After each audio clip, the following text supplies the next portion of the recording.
Numbers, chapter 30. Then Moses spoke to the heads of the tribes concerning the children of Israel, saying, This is the thing which the Lord has commanded. If a man makes a vow to the Lord, or swears an oath to bind himself by some agreement, he shall not break his word. He shall do according to all that proceeds out of his mouth. Or if a woman makes a vow to the Lord, and binds herself by some agreement while in her father's house in her youth, and her father hears her vow and the agreement by which she has bound herself, and her father holds his peace, then all her vows shall stand, and every agreement with which she has bound herself shall stand. But if her father overrules her on the day that he hears, then none of her vows nor her agreements by which she has bound herself shall stand, and the Lord will release her, because her father overruled her.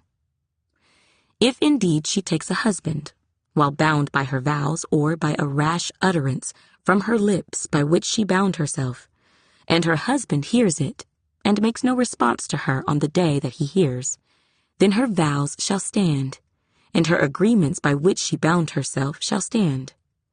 But if her husband overrules her on the day that he hears it, he shall make void her vow which she took, and what she uttered with her lips, by which she bound herself, and the Lord will release her. Also, any vow of a widow or a divorced woman, by which she has bound herself, shall stand against her. If she vowed in her husband's house, or bound herself by an agreement with an oath, and her husband heard it, and made no response to her, and did not overrule her, then all her vows shall stand, and every agreement by which she bound herself shall stand. But if her husband truly made them void on the day he heard them, then whatever proceeded from her lips concerning her vows, or concerning the agreement binding her, it shall not stand. Her husband has made them void, and the Lord will release her.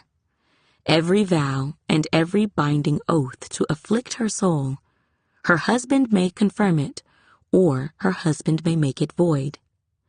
Now if her husband makes no response whatever to her from day to day, then he confirms all her vows, or all the agreements that bind her.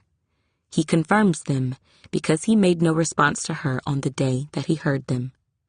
But if he does make them void after he has heard them, then he shall bear her guilt. These are the statutes which the Lord commanded Moses, between a man and his wife, and between a father and his daughter in her youth, in her father's house.